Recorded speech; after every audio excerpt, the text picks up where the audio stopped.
Welcome, everyone, to Book Study 15 of Unfolding Consciousness, Exploring the Living Universe and the Intelligent Powers in Nature and Humans. And that's you, written down by Dr. Eddie Bellamoria.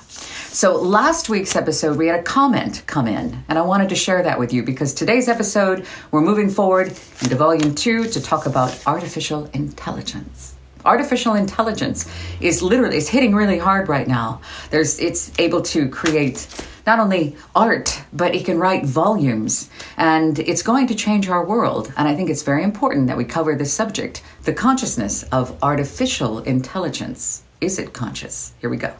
Last week, we had a comment from STXT in last week's episode. So this week, we're going to be going into Chapter 7 of Book 2, Volume 2. The name of the chapter is the Brain a Wet Computer? Are Humans Lumbering Robots? The Closing of the Scientific Mind. Thank you so much for your participation. I'm so excited that you're here. I'm grateful for you. We do these every Sunday. I asked in that episode, do you believe that science knows everything?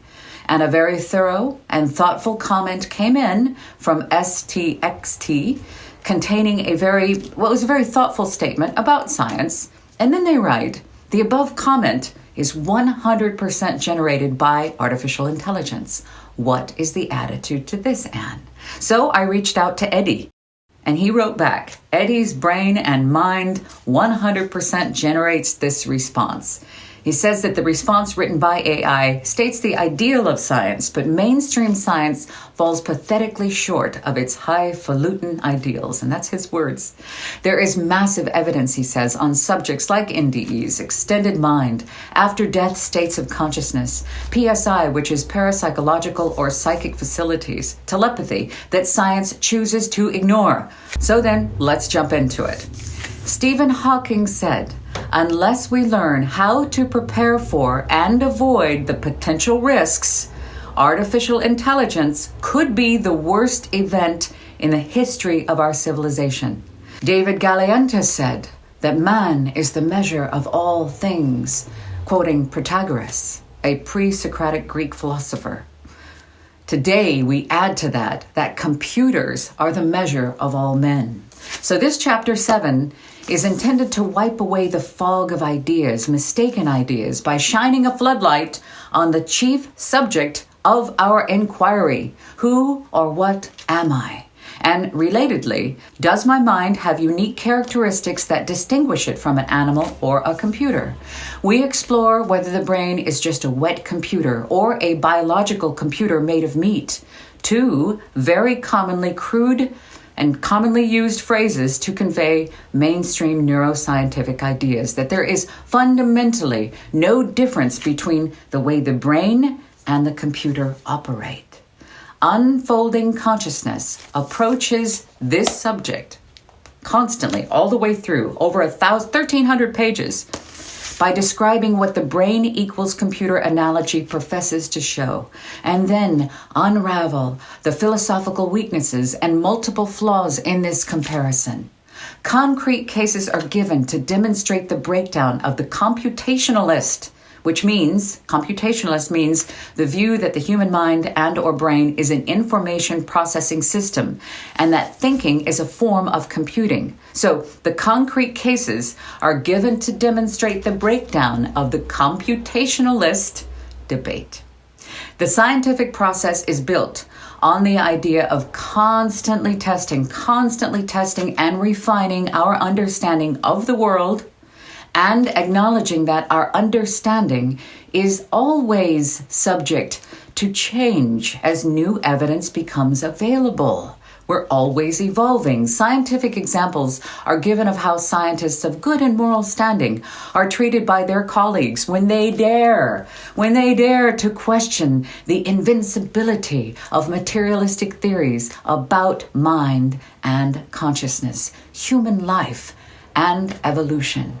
Unfolding Consciousness suggests a possible way forward to resolve the massive issue of brain versus mind, and then close with the question of whether robots will eventually overtake humanity, as confidently predicted by several international computer scientists associated with prestigious universities. It's true. Or They might even work for Google. That's what they say. That's what they think currently. Having gotten this far into the study of unfolding consciousness, it should be obvious that the brain does display some of the mechanical functions and characteristics of a computer. Now, this is no reason to declare, as the majority, and this is the majority of mainstream neuroscientists do, that the brain is nothing other than a wet computer. Now, the reason it's called wet is because, obviously, the hardware is biological rather than made from silicon and other chemicals. So, in the light of the research outlined in this work, this is clearly a gross oversimplification. It's kind of like saying that a concert pianist displays some characteristics of an office typist using 10 fingers on a keyboard. That a pianist and a typist are one and the same because a piano and a typewriter both have keyboards. They're not the same instrument. It's not the same thing. First of all, it is minds and brains that created and produced computers, not the other way around. The product stands hierarchically on a lower plane than the producer of the product. Brains must therefore exist hierarchically at a higher level of sophistication and subtlety than the computers created by them. The false notion of comparing the brain to just a computer has been pointed out by some of the world's greatest philosophers and psychologists, as well as scientists like the American David Galianta, who is a professor of computer science at Yale University. Now, he wrote an article that was appropriately called, it still is, The Closing of the Scientific Mind. He completely destroys what he appropriately calls the master analogy, which is accepted without question by most mainstream scientists, namely that minds are to brains as software is to computers. Or another way to put it is the mind is the software of the brain. This is the main way of understanding the mind among conventional scientists. Never mind, excuse the pun, Eddie writes here, never mind, that science, by its own admission, has, as of today, barely understood the subtleties of human consciousness. However, this idea is now so ingrained that it would be highly illuminating to take a look at the arguments behind it, also known as computationalism, which we talked about earlier, which is the view that the human mind and or brain is an information processing system and that thinking is a form of computing or cognitivism. First, we take a look at the explanation and development of the core theme of Galianta's article about the dangers of blind, exclusive acceptance by science of computationalism, in turn associated with artificial intelligence, brought forth as the only means of understanding consciousness, mind, and human experience. Then, Eddie takes us through a way to explore a suggested way out of the bleak future ahead for us, for society and humanity, that such acceptance would imply. The master analogy: the brain is just a computer.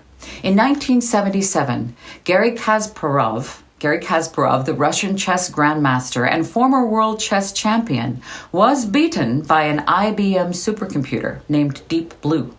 Therefore, the obvious assumption would be that artificial intelligence, computers, are smarter than even the finest of human beings, correct?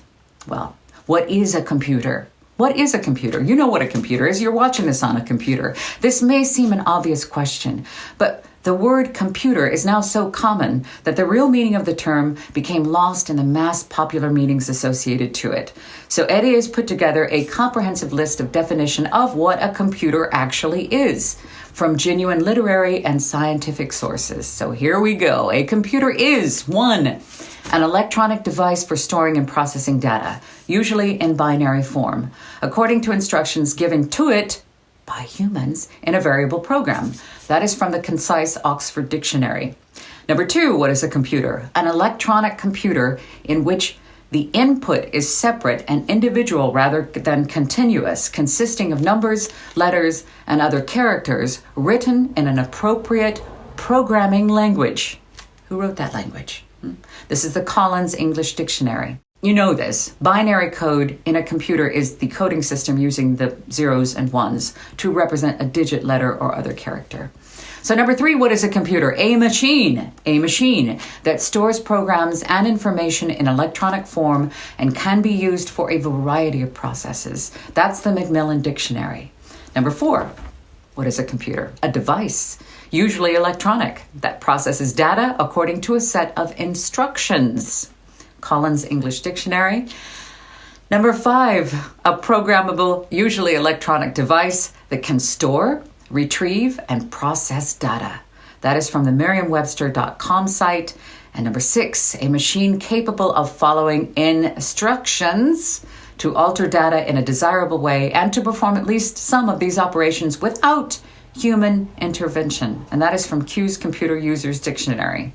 Now, all of these definitions have a certain terminology in common, which you have noticed if you've stayed this far, and I hope you have.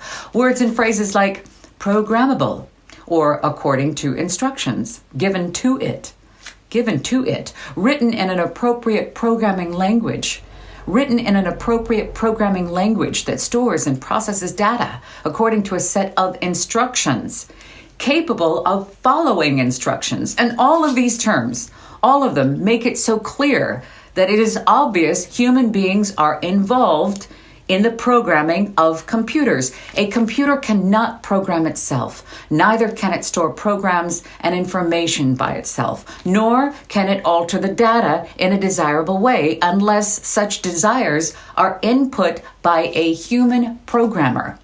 Computers and machines in general do only what humans program them to do.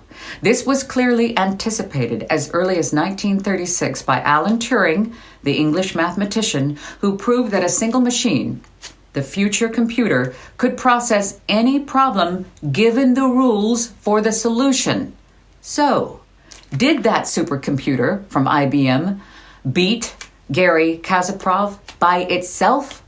Did it program itself? No, it did not. Or was it human programmers who input the necessary rules of the game, or as Turing called it, the rules for the solution, which the computer simply then followed? And more recently, IBM's Project Debater, a 6-foot-tall black panel robot with an animated blue mouth, participated with human prize-winning debaters in 2 debates. This computer was in a debate. One-on-one on the excellence of subsidized space travel and the other one on telemedicine. Now, telemedicine, for those who don't know, is the remote diagnosis and treatment of patients by means of telecommunication. And Project Debater, the robot, performed so well that the audience voted the debate was a draw. It was a tie. The robot's delivery was decided not to be as effective as the humans, but they thought that the robot had more substance to its arguments. So why did the robot have more substance to its arguments? Well, simply because, as the senior vice president of IBM explains, the robot had access to a vast data bank containing hundreds of millions of research papers and articles, and these were drawn on to build an argument and a narrative to support it, all the while using speech recognition to analyze its opponents. The speech recognition that was programmed by humans to recognize its opponent's arguments and respond to specific points. But even though it may be obvious to us as to who made who, to quote AC/DC, one of the biggest fans of the idea that the brain is no different in principle to a computer, and in actual fact is a computer, thinking our brain is a computer, is American philosopher Daniel Dennett. In his highly influential book, Daniel Dennett wrote a book called Consciousness Explained, or which Eddie says is better titled Consciousness Explained Away. Daniel asks the question to the reader to think of the brain as a computer, saying that consciousness itself is a huge complex of memes, or rather meme effects in brains, carried out in the physical brain that was not designed for such activities. Which means that he believes that human consciousness is a software program, or an application designed to run on any ordinary computer, such as the brain, a wet computer here. Are you following along? And through his work, Dennett referenced the great Hungarian mathematician John von Neumann, a pioneer of the digital computer. Von Neumann never maintained that minds are to brains as software is to computers. In fact, he once said that there probably is a God. Many things are easier to explain if there is than if there is not. It's too bad that Dennett did not appreciate this. The analogy is fascinating, though, because the software is made up of coded instructions given to the hardware. We can dismantle and dissect the hardware with a scalpel and then view it under a microscope. We can take a look at that if we wish to, but we cannot dissect software to find out the mathematical code or the program or the software programmer. The structure of software and hardware are completely different, but software is embodied by hardware. Without hardware, software would have no significance, and vice versa. One depends on the other. Does that sound familiar? It should. Thank you for being with me as we ventured into Volume 2. That was from Chapter 7. There is so much more here. This is a 4-volume set. It is called Unfolding Consciousness. To me, this is the most important text written of our time. And I do these book studies with you because right now it is only available in hardback, but the ebooks are right now, as we speak, by computers being printed.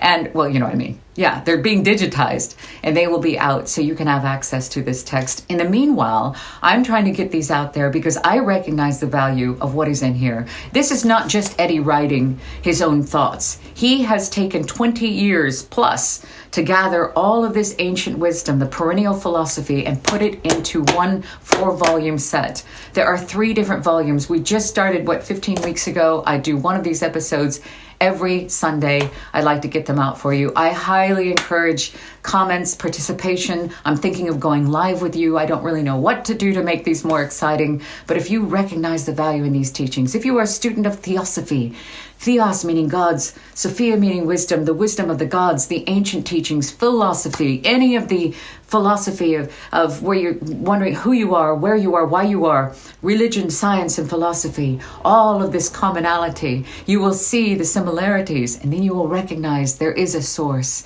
These are all compiled in this text. You don't have to buy the book, but if you wish to, you get a 20% off coupon. We've talked to the publisher. They're able to do that. Get it into your library. Everybody should have access to these texts. I love you. Thank you for being with me today. Will AI, artificial intelligence, take over the world by itself? No. The answer is no. But I appreciate your comments and your questions. I love you. It's going to change the way we do things, but will it take over us? No. No, it won't. I love you. I'll see you next week.